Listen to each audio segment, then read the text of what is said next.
the last thing I'd say is I wouldn't have limited myself to being a hospital president or a physician. Right. Because, I've done those and I did a good job, I consider, at both of them. Mm-hmm. But there's so much more to do. Imagine if I, like Barack Obama, said, not the president of a hospital, president of a country. I am live on set here at Trinity Health of New England. We are getting an update on the Omicron virus from Dr. Reggy, Edie. No, we're not. We're talking about the Half Centenarian channel. But he's so awesome, like he can talk about anything and everything. He even has a book about what to eat. Dr. Reggy, Edie. Check him out. Let me get in there before he has somewhere to go. And check out for yourself the Omicron virus. What's up, Half Centenarians? We are here at the doctor's office. I wonder what we're doing. Okay, so here's what the deal is. So we are in Connecticut right now at Trinity Health. Came all the way here to get a checkup from Dr. Reggy, Edie. So I'm not going to steal any more of his thunder. He is here doing big things. Dr. Edie, let us know a little bit about yourself. We'll continue the conversation. And I just want to introduce you to these wonderful Half Centenarians. Thank you. So, it's interesting that I have to be reminded that I'm half a century in age, but as I think about it, it's really a blessing. Yes. Because, I've gone through a lot in life, came from difficult times, and it's a testimony that we're here today. So, Reggy Edie, I have been in Connecticut for almost 4 years. It'll be 4 years on the 18th of March. I landed here because it has always been a dream of mine since a little kid to be a hospital president. My dream started off as a physician, and so I combined the two, and not luck, but fate and faith would have it that I landed here in Connecticut. So I'm currently the president and CEO of Trinity Health of New England. This is a 5-hospital system. We're a Catholic healthcare system, and we span central Connecticut up to western Massachusetts. So wonderful healthcare system. It was a significant transition for my family. And Where'd you come from? Detroit. Okay. So I was born and raised in the D. So Motor City kid. Yeah. The cars, the music, the cold weather, all of that. Because it is freezing. It's not that cold. But that is, the story itself just kind of shows the ebb and flow of, not really ebb necessarily, but the flow of your career path. And it all led you to the place where you had already predetermined you wanted to be in the first place. That's right. So then my question or kind of conversation that we'd had prior to our time today is, some of this started and you walked your way through an HBCU. Because I'm all about an HBCU. So you had an HBCU in your past. And I just like to always add that because there's some African-American students who don't have any idea what they want to do or have no idea that they can do this. Yeah. So I always like to plug that because I think it's important that we teach them first of all, but then go back, get them, help them out, all of those kind of stuff. If any way that this can help them do that, I'm looking to do that. So tell us a little bit about your HBCU background. Sure. Yeah. So it was interesting because I graduated from a very reputable school at that time. For public schools, it was one of the top schools in the country, Cass Technical High School, and a number of well-known, famous people went to that high school. Very large school. I mean, gosh, I had more people in my graduating class in high school than I had my freshman year in college. Oh, wow. So I went to South Carolina State. I pledged the fraternity. There we go. And, I developed relationships with, I think the most important thing is I got to start all over. I got a chance to reintroduce Reggy Edie to the world. So the baggage from the past, I left it in Detroit. There you go. So I all new friends, all new people. And I changed my personality. I decided that I wanted to be serious about academics. Yeah. Not that I wasn't serious in the past, because I always got decent grades. But you had plans. Yeah, but I had plans. Yeah. And I knew that I wanted to do better than a lot of my friends who didn't think I could. Yeah. I think that what we get from our undergrad, and then if it's strong and it gives you a really good foundation, it only helps you. That's right. In your next or subsequent, postgraduate situation. So I'm glad to see that helped you out. So now we've talked about a lot of your just history as far as your job, your career is concerned, but you have so many other things that you really love. And one of those, as you guys can see behind us, is your artistry, your painting, tell us a little bit about how does it help you relax, or how did you get involved in the art world?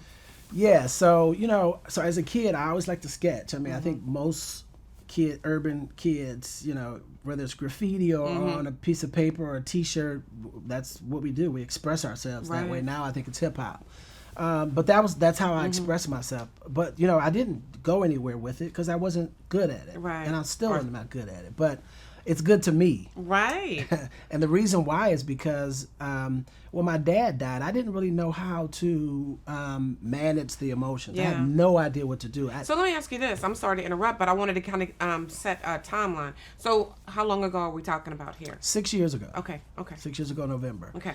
And I didn't know how to handle that, So I found myself literally at Michael's one day, going to buy some canvas. No instruction. I didn't even YouTube like I do all the time now. And I grabbed some pencils, an eraser, and I started sketching on canvas. And then I went and bought paint, and I started expressing myself by, that's how I dealt with the stress and the emotions around losing your father. So that's how it all started. And so every time I find myself in a failed clutch of circumstance in a depressed, dark space, Right. I pull out the canvas and I go to work. And they're beautiful. Like, they're beautiful. I thought when I came in, I saw the funeral procession because I have that one, but I have the print. Yeah. So I was thinking that's got to be something different because his looks so vibrant and it's a canvas. So he painted those things, and all of this wonderful artwork is, although you say it's good to you, it's beautiful to you. Man, it's beautiful to, I'm sure, tons of people. So that might not be something you do right now full time, but it's definitely, you have them down in, a cigar bar, and you have them with your family and friends, and all of that stuff is gorgeous. Yeah. So the final thing I wanted to ask you, though, is I know you have your wife and kids, and, you guys are, dealing with your cute little dog. Yeah, we got a new puppy. So how's life now as a half centenarian? So one of the things I always like to ask, how you living your best life now? It's interesting. I consider myself extremely blessed. Now, what's going on right now on the globe and in the country and in New England from a pandemic perspective is extremely stressful. But we're empty nesters. That's why after we lost our boxer Chloe, may she rest in peace, we got Maya Angelou. Yeah. She's 10 weeks old, so she's sort of filling that space. But we travel a lot. Yeah. I grew up in Detroit, as I indicated, so I love vintage cars. So I'm always either I don't drive them much. Right. But I've got way too many cars here in Connecticut, and I have to pay for storage. But nonetheless, it's just something I like to sometimes go and look at, start up, wash, and then leave the storage unit and leave the car there. So that's that. We are preparing for retirement, so we're trying to limit our spending. But my wife and I, especially her husband, loves to shop. And so I've got that addiction, like many people do, and like you, I love shoes. Yes. And I've got way too many, but life is good. I could not. Nice. I'm healthy. I think I feel great. Sometimes I look good, and I'm blessed to have an amazing wife and children. So listen, I can't ask for anything more. I wouldn't trade my hand, as my dad used to say, with anybody. No, and you look great, by the way. So I definitely get the shoe thing. It's a work in progress for me. So I'm still working on that, and I am definitely aware of what needs to happen when you're trying to prepare yourself to retire. Right. However, you don't even look like you are prepared to retire anytime soon. But hey, whatever life brings for you and your wife, you want to travel and not go to work, I get it. I wish we could, but no, we have to go to work. She's a nurse practitioner, so she's in the healthcare space. But no, we can't afford to retire anytime soon. Okay. But we are certainly preparing for it. We want to end up in Florida. Nice. Oh, with some snow bunnies, huh? Yeah. That's right. So the last question I'd like for you to answer is this, or to give advice. If you were to go back and talk to your 25-year-old self, what would you say? Wow, that's a good question. I would say there's absolutely no reason why you wouldn't have gone to South Carolina State, although I was mostly on a full scholarship with a full scholarship. There would be absolutely no reason why you wouldn't have gone to medical school on a full scholarship. And there's absolutely no reason why you wouldn't have done what you did, although I consider my life to have been catalyzed because I'm only 53. Right. And you know, most hospital presidents, when I was a hospital president, I was the youngest that we'd ever seen in that healthcare system. I was one of the youngest that I knew of at the time in the country. But it's not that difficult. I would remind myself, because I wasn't thinking this way at 25, that there's nothing that you can't accomplish. The only barrier that one has in life is oneself. And it starts with the way one thinks. And so, you know, I often remind people of that scripture. I often remind myself of that scripture. As a man thinketh, so is he. In fact, there's a book that I review or listen to on occasion by James Allen called As a Man Thinketh, but it's also biblical in nature. But you can think your way through absolutely anything, and I mean any situation. I love it. And unless you believe that, then you're going to create excuses and you're going to create barriers, and then the world will create barriers for you. But if you're thinking properly, the world, without it knowing, will carve a path for you to get exactly where you want to go. The last thing I'd say is I wouldn't have limited myself to being a hospital president or a physician, because you know I've done those and I did a good job, I consider, at both of them. But there's so much more to do. Imagine if I, like Barack Obama, said not the president of a hospital, president of a country. The most powerful country on the planet. But I wasn't thinking that way. So, you know, my advice to people who are 25 is to first learn how to think. And once you learn how to think, everything is open. I love that. We're inspired now, thoroughly inspired now.